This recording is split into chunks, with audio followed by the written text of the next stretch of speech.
Hello students, this is Ridesh Kumar and today we are with the next part of the first chapter in which till now we have read about the chemical reactions. Now we will move to the next topic which is chemical equation.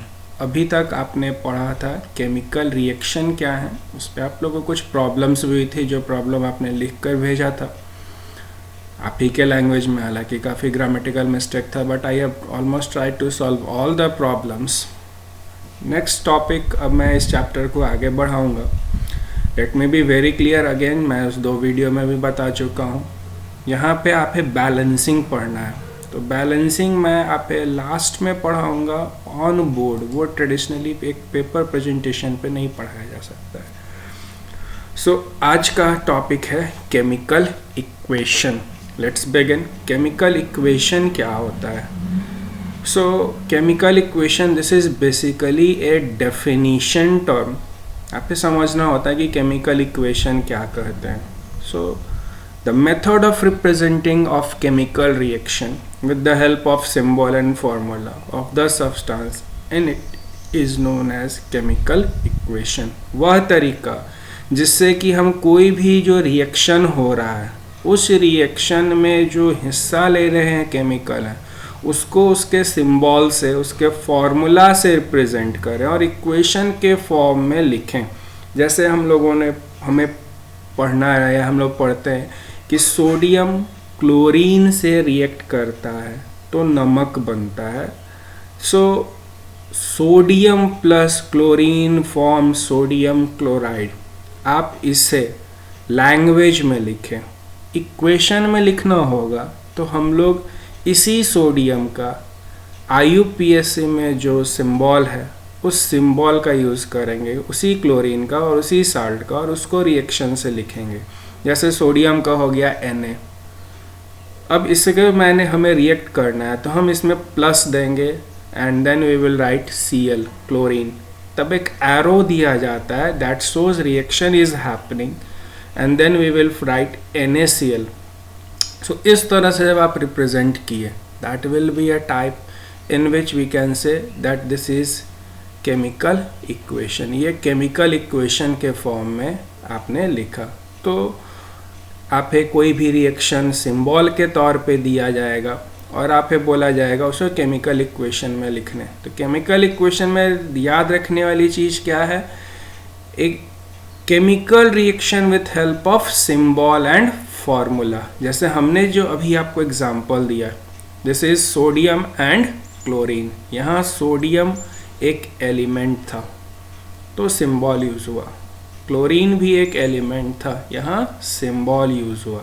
कई बार ऐसा होगा कि elements नहीं, कोई compound react कर रहे होंगे तो कंपाउंड में आपको फॉर्मूला लिखना पड़ता है, ना कि उसका सिंबल। सो कंपाउंड का जो रिप्रेजेंटेशन होता है we call them formula. Next है आपका दो पॉइंट नोट करने के लिए है कि इन chemical reaction law of conservation of mass is followed. एक केमिकल इक्वेशन में या केमिकल रिएक्शन में कंजर्वेशन ऑफ मास का नियम फॉलो होता है। 9th क्लास में आपने पढ़ा था कि mass is neither created nor destroyed. सिर्फ मास ना ही क्रिएट होता है ना ही डिस्ट्रॉय होता है, बस उसका फॉर्म चेंज हो जाता है। नेट मास रिमेन सेम। तो केमिकल रिएक्शन में भी जो मास रिएक्टेंट का रिएक्शन के पहले था वही मास रिएक्शन के बाद भी होगा। मीन्स जितना मास आपने लिया था रिएक्शन के पहले, रिएक्शन हो जाने के बाद भी मास उतना ही रहेगा। तो एक chemical reaction law of conservation of mass को फॉलो करता है। सेकेंड पॉइंट है आपका in chemical reaction no new substance is formed, just old bond dissolves and new bond is formed. यहाँ न्यू सब्सटेंस का मतलब न्यू एलिमेंट है कि एक केमिकल रिएक्शन में कोई भी नया एलिमेंट बनकर नहीं आता। I am saying this substance के जगह मुझे बेटर वर्ड एलिमेंट लिखना चाहिए था।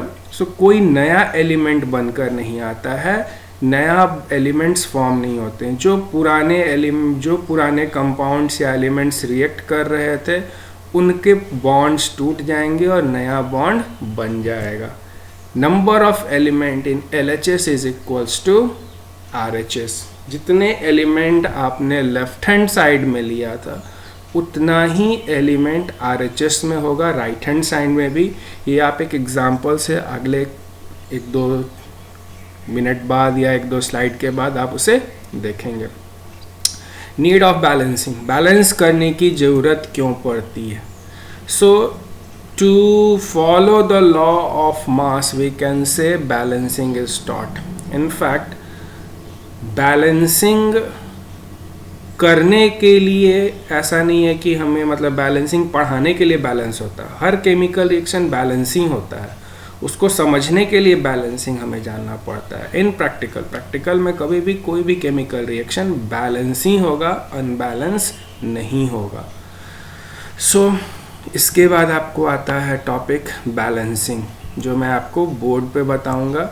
नेक्स्ट टॉपिक है आपका types of chemical reaction. Chemical reaction के टाइप क्या क्या होते हैं? सो बहुत सारे केमिकल रिएक्शन होते हैं। There are many types of chemical reaction. आप जो 10th में पढ़ना है वो ये 5 तरह के केमिकल रिएक्शन है, जिसे मैं आज 2 पढ़ाने की कोशिश करूँगा, combination and decomposition reaction. So let's see, एक एक करके पहले मैं आपको बताता हूँ रिएक्शन होता है क्या। कॉम्बिनेशन, जैसे नेम सजेस्ट कर रहा है, कंबाइन होना, जुट जाना। सो जिसमें 2 रिएक्टेंट जुट कर एक रिएक्टेंट बन जाते हैं, that is known as combination reaction. Decomposition reaction, जिसमें आपको एक रिएक्टेंट टूट कर छोटे छोटे टुकड़ों में चला जाता है। एक बड़ा सा चीज़ रहता है, टुकड़े टुकड़े होकर छोटे में चला जाता है, इसे हम डिकम्पोजिशन रिएक्शन कहते हैं। Third one is displacement reaction. कोई एक चीज़ दूसरे का जगह ले लेता है, उसे हम लोग डिस्प्लेसमेंट रिएक्शन करते हैं। विस्थापित कर देता है, वहाँ से उसे हटा देता है और खुद उस जगह पे चला आता है। डबल डिस्प्लेसमेंट, यहाँ एक्सचेंज ऑफ रेडिकल्स हो जाते हैं। नेक्स्ट है ऑक्सीडेशन एंड रिडक्शन रिएक्शन। किसी भी चीज़ में ऑक्सीजन का जुटना या हाइड्रोजन का, we will deal in detail with this topic. फिलहाल हम टॉपिक वाइज चलते हैं कि क्या होता है। सो फर्स्ट टॉपिक है आपका जो आज पढ़ना है, दैट इज कॉम्बिनेशन रिएक्शन। सो यहाँ हम आपको अब 2 चीज़ बताएंगे।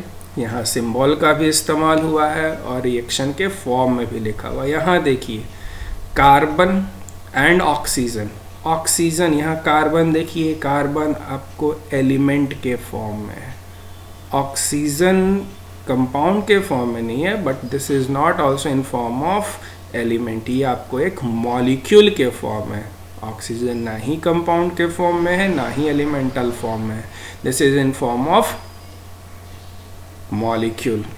कार्बन प्लस ऑक्सीजन, मैं यही एरो का बोल रहा था। ये एरो का मतलब हुआ कि इन दोनों के बीच एक रिएक्शन हुआ, केमिकल रिएक्शन हुआ, तो ये एरो दिखाता है और कंपाउंड बनकर आया आपका CO2। सो दिस इज एक एग्जांपल ऑफ केमिकल इक्वेशन। ये केमिकल इक्वेशन का एग्जांपल है।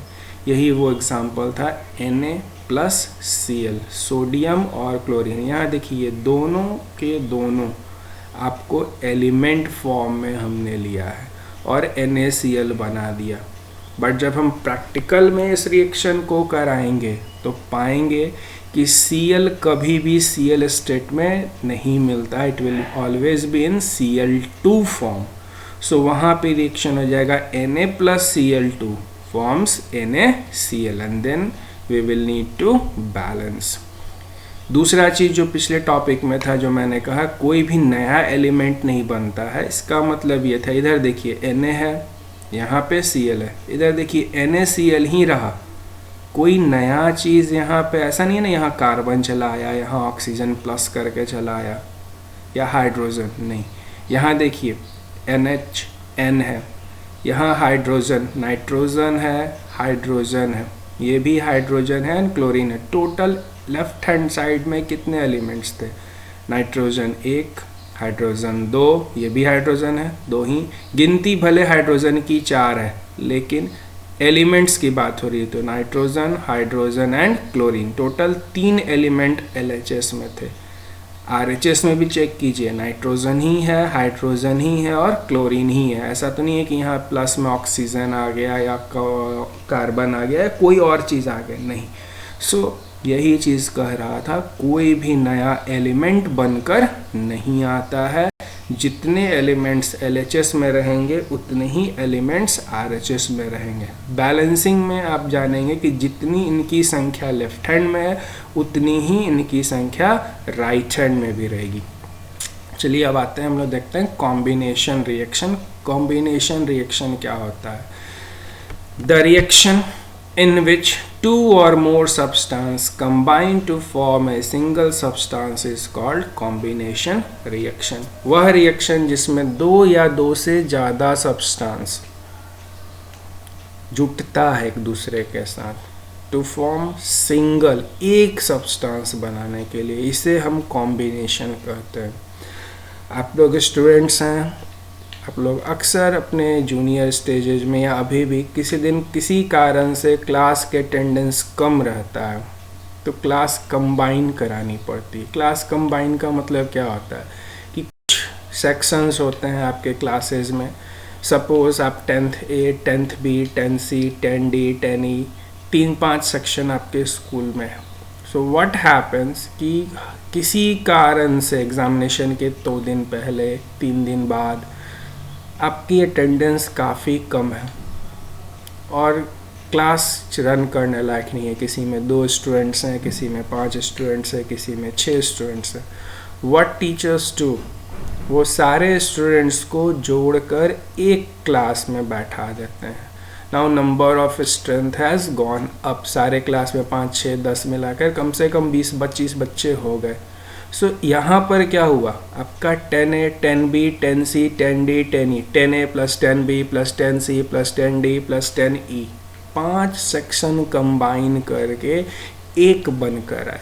So this is combination. Class combine आपने कई बार सुना होगा, तो ये बिल्कुल वही चीज़ है, क्लास कॉम्बिनेशन। तो वहाँ क्लास जुटता था, यहाँ एलिमेंट्स जुटेंगे। आप यहीं पर देख लीजिए अब एक एग्जाम्पल में, कार्बन प्लस ऑक्सीजन, ये कार्बन एक क्लास, ऑक्सीजन एक क्लास। मान लीजिए कार्बन 10A है और ये 10B है।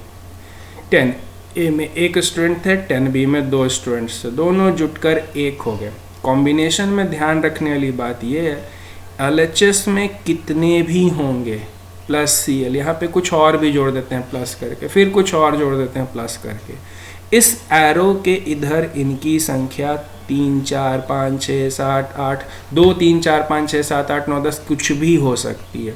RHS में इसकी संख्या सिर्फ और सिर्फ एक ही होगा। यदि एक ही रहता है, जैसे ये CO2 एक साथ रहा, कोई प्लस नहीं है, NaCl कोई प्लस नहीं है, NH4Cl कोई प्लस नहीं है, तो इस तरह के रिएक्शन को कॉम्बिनेशन कहेंगे। ध्यान दीजिएगा, अगर प्लस देकर कुछ भी आ जाता है तो ये कॉम्बिनेशन नहीं है, फिर क्या है, वो रिएक्शन देखकर पता चलेगा।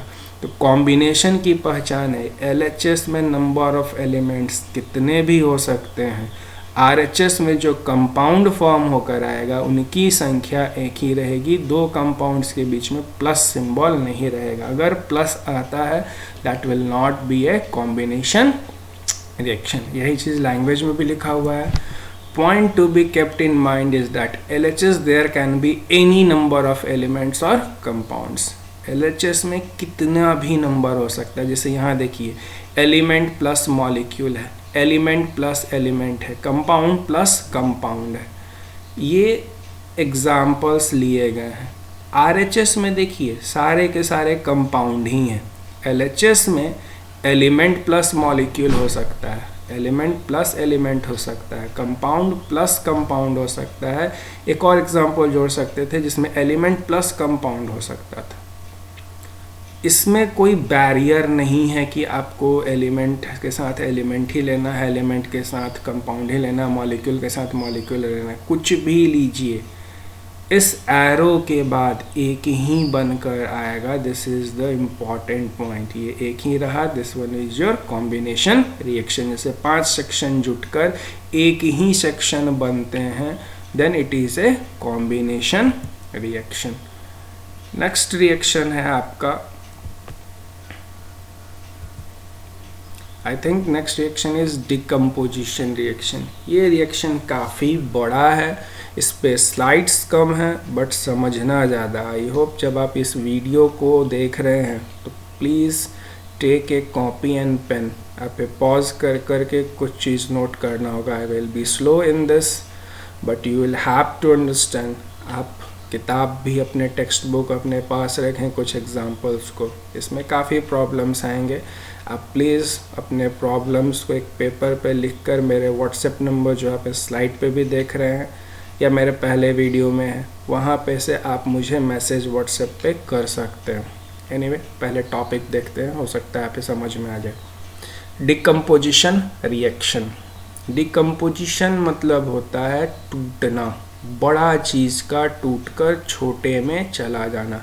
आप डिकम्पोजिशन इसके पहले नाम सुना होगा, फर्मेंटेशन। जब कोई भी चीज़ सड़ता है डिकम्पोज करता है, डिकम्पोज करना, सड़ने में आपने इस वर्ड का सुना होगा।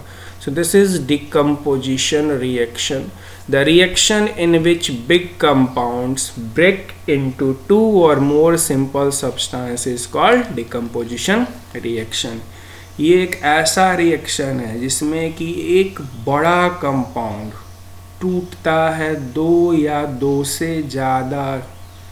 इसमें ध्यान देने वाली बात यह है कि LHS में 1 रहेगा, RHS में 3 हो सकता है, 4 हो सकता है, 5 हो सकता है, 6 हो सकता है, 7 हो सकता है।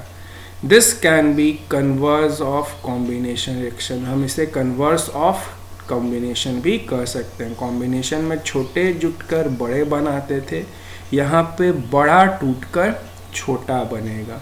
In combination, a small compound add to form large compound, but in decomposition reactant, a big compound break into 2 or more simple compound. एक बड़ा compound टूटता है 2 या 2 से ज़्यादा। अगेन मैं इसे पहले क्लास की एग्जांपल समझाऊंगा ताकि बेसिक फंडा आपका क्लियर हो जाए, फिर एलिमेंट्स की बात लेते हैं। जैसे किसी स्कूल में क्लास 10 में 300 स्टूडेंट्स हैं। We are having 300 strength of student in a school. अब 300 बच्चे को तो एक क्लास में नहीं बैठा सकते हैं। So what happens, total class 10th की स्ट्रेंथ 300 है। हमने उसे सेक्शन में बांटना शुरू किया, 50-50 स्टूडेंट्स का 6 सेक्शन बनकर आया। सो व्हाट इट इज़, सबके सब 6 सेक्शन के 10A 10B से 10D 10E 10E 10F ये सारे के सारे जो बनकर आए, सब में 10th के ही स्टूडेंट्स हैं। व्हाट हैपेंस, एक जो 300 का था वो 5 टुकड़े या 6 टुकड़े में बट गया। तो ये एक बेसिक तरीका हुआ आपको डिकम्पोजिशन समझाने का कि LHS में अकेले 300 था, RHS में वो 305-6 टुकड़े में बट गया। सो that is example of decomposition. अब इसे हम लोग केमिस्ट्री की भाषा में कुछ केमिकल इक्वेशन के साथ पढ़ेंगे। सो डिकम्पोजिशन जो है बेसिकली केमिस्ट्री में 3 कारण से होता है। बायोलॉजी में हम लोग माइक्रोबियल डिकम्पोजिशन भी पढ़ेंगे, यहाँ हम केमिस्ट्री पढ़ रहे हैं। सो इन केमिस्ट्री डिकम्पोजिशन को हम लोग पढ़ने जाते हैं कि किस कारण से होता है। पहले जानते हैं, ये चीज़ ध्यान में रखिएगा, decomposition reaction absorb energy. Decomposition reaction energy absorb करता है। Please take in note, energy absorb करना, हीट एब्जॉर्ब करना एक चीज़ नहीं है। हीट एब्जॉर्ब करना, heat is a type of energy. अगर कहीं कोई कहता है या आप पढ़ते हैं या आप समझ लेते हैं कि हीट एब्जॉर्ब हो रहा है तो डिकम्पोजिशन हुआ, दैट मीन्स लाइट पे नहीं होगा, करंट पे नहीं होगा। सो डिकम्पोजिशन जो है वो एनर्जी के कारण, एनर्जी अगर उसे मिलता है तब डिकम्पोजिशन होता है। That means in a decomposition reaction energy is being absorbed. हमेशा याद रखिएगा एनर्जी है, never use the word single word heat, क्योंकि heat is a type of energy और डिकम्पोजिशन लाइट के कारण भी होता है और करंट के भी कारण होता है। एक छोटी सी मिस्टेक है but it make sense. Next है आपका decomposition reaction takes place due to following 3 factors. ये 3 केमिकल फैक्टर्स कह सकते हैं। इसके अलावा भी एक फैक्टर है जिसको माइक्रोबियल फैक्टर कहते हैं, जो लिविंग ऑर्गेनिज्म के डेड रेसिड्यू को सड़ाने में मदद करता है। माइक्रोब्स आप देखते हैं ना, कोई भी चीज़ सड़ता है तो माइक्रोब्स के कारण वहाँ पे भी हीट लाइट का होता है और माइक्रोबियल एक्शन भी होता है जो सड़ने में मदद करता है। एनीवे हमें केमिस्ट्री में फ़िलहाल इन तीनों को पढ़ना है। पहला है आपका डिकम्पोजिशन ड्यू टू हीट। यदि कोई बड़ा चीज़ टूट कर छोटे में कन्वर्ट हो जाए और उसके टूटने के पीछे का रीज़न हीट हो, मतलब आपने हीट दिया है, then it will be decomposition reaction due to heat. I am explaining it. अगर कोई बड़ा चीज़ है और वो टूटा है, फॉर एग्जाम्पल कॉपर सल्फेट एक साल्ट है, कॉपर सल्फेट साल्ट को ब्लू विट्रॉल भी कहते हैं। इसमें ब्लू कलर जो है due to presence of water होता है, हाइड्रस एंड एनहाइड्रस साल्ट होता है। So copper sulphate blue colour का होता है, या फेरस सल्फेट ले लीजिए, ये ग्रीन कलर का होता है। इन दोनों को आप टेस्ट में, कॉमन एक्सपेरिमेंट है, कई लोगों ने 9th में किया होगा, नहीं किए हैं तो 10th में स्कूल के लैब में करें। कॉपर सल्फेट को आप हीट करें बुनसेन बर्नर के फ्लेम पे या स्प्रिट लैम्प पे, you will see that moisture जैसा, भाप जैसा चीज़ टेस्ट ट्यूब के माउथ से निकल रहा है एंड स्लोली उसका कलर वाइट में हो गया। इट्स बिकम कलरलेस, वाइट जैसा दिखता है, एक्चुअल में इट बिकम्स कलरलेस एनहाइड्रस हो गया। तो यहाँ पर क्या हुआ था, कॉपर सल्फेट में जो वाटर ऑफ क्रिस्टलाइजेशन के कारण साल्ट मौजूद थे, वो हीट के कारण से वाटर इवोपोरेट कर गया और वो हाइड्रस साल्ट से एनहाइड्रस साल्ट हो गया।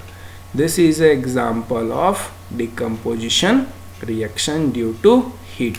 आई am telling you, salt, hydrous और एनहाइड्रस का मतलब, हाइड्रस जैसे आपने वर्ड हाइड्रस सुनने में अजीब लग रहा होगा, लेकिन आप एक डिहाइड्रेशन वर्ड सुने होंगे अक्सर। जब आपको पेट झड़ता है या आपका उल्टी होती है तो आप हाइड्रस वर्ड सुने होंगे कि डिहाइड्रेशन हो गया। हाइड्रेशन मतलब पानी का रहना, डिहाइड्रेशन मतलब पानी का निकल जाना, तो वही चीज़ है हाइड्रस। हाइड्रस साल्ट मतलब वह साल्ट जिसमें पानी के मॉलिक्यूल्स बने हुए हैं, वह साल्ट क्रिस्टल्स जिसमें पानी के मॉलिक्यूल्स प्रेजेंट हैं। एनहाइड्रस मतलब वैसे साल्ट्स जिससे पानी के मॉलिक्यूल निकाल लिए गए हैं। अब पानी, साल्ट से पानी का मॉलिक्यूल निकालने का ये 3 तरीका हो सकता था, हीट देके, लाइट देके, इलेक्ट्रिक करंट देके। लाइट देके पाया गया कि वहाँ डिकम्पोजिशन नहीं हुआ, इलेक्ट्रिक करंट देके पाया गया कि वहाँ इलेक्ट्रोलाइसिस हो गया, किसी और तरह का डिकम्पोजिशन। बट जब हीट दी है तो वो हाइड्रस से एनहाइड्रस हो गया। So this is example of decomposition due to heat. Second है आपका decomposition due to light.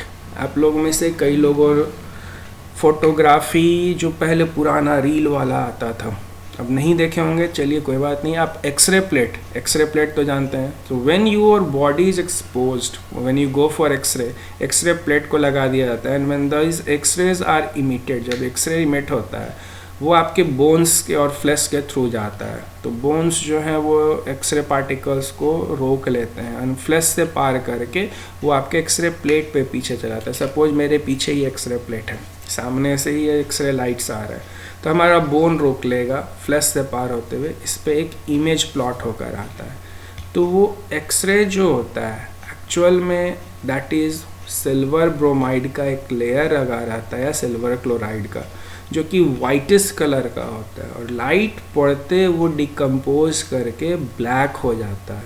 So that is decomposition due to light.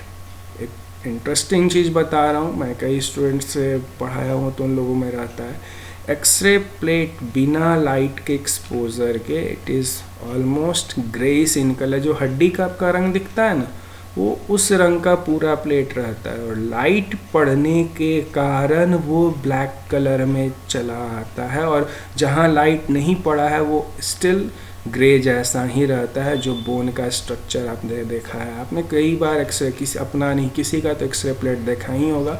So that is decomposition due to light. उस पूरे प्लेट पे silver bromide या silver chloride का layer लगा रहता है, and the moment light falls on it, जैसे ही उस पे लाइट गिरेगा, दैट सिल्वर ब्रोमाइड और सिल्वर क्लोराइड का डिकम्पोजिशन होता है, एंड इट डिकम्पोजेज, वो डिकम्पोज कर जाता है, and then this is known as decomposition due to light. Next है आपका decomposition due to electric current. यहाँ पर आप दो पढ़ेंगे, एक इसी चैप्टर में वाटर की इलेक्ट्रोलाइसिस और एक चैप्टर 3 में एक्सट्रैक्शन ऑफ मेटल में डिकम्पोजिशन रिएक्शन। ये दो जगह पढ़ना है, दोनों ही इम्पॉर्टेंट है। वाटर का आपको जो डिकम्पोजिशन हो रहा है हाइड्रोजन और ऑक्सीजन में, वो इस बार 2020 के बोर्ड एग्जामिनेशन में विथ फिगर पूछा है, और मेटल का एक्सट्रैक्शन हमेशा पूछता ही है। लगभग आपको 4-5 एक्सट्रैक्शन और उसमें से एक एक्सट्रैक्शन आता है। सो वो तो हम बाद में देखेंगे। फ़िलहाल हम लोग डिकम्पोजिशन ऑफ वाटर देखते हैं। आपको मैंने पिछले लेक्चर में बताया था, water do not decompose by using physical process. तो वाटर को वापस से हाइड्रोजन ऑक्सीजन में तोड़ने के लिए हम क्या करेंगे? So we will see this setup. एक फिगर है जो कि ऑब्वियस है, इंटरनेट से ही लिया गया है, thanks to for the internet. यहाँ पे हम इस सेटअप को आपके समझा रहे हैं। ये देखिए,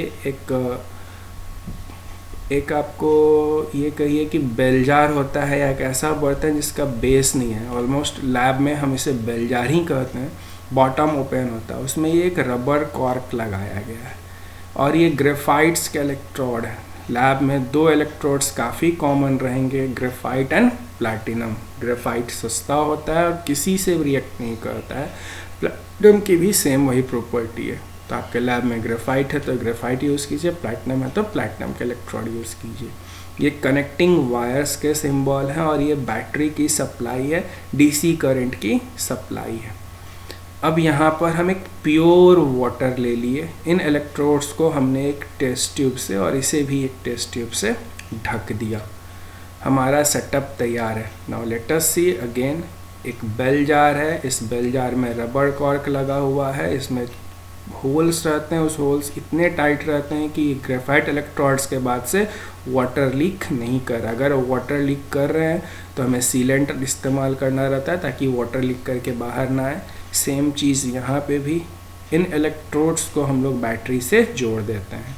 कोई एक टर्मिनल पॉजिटिव से होगा, कोई एक नेगेटिव से होगा। इस फिगर के अनुसार ये वाला इलेक्ट्रोड पॉजिटिव से जुटा है और ये वाला इलेक्ट्रोड नेगेटिव से जुटा है।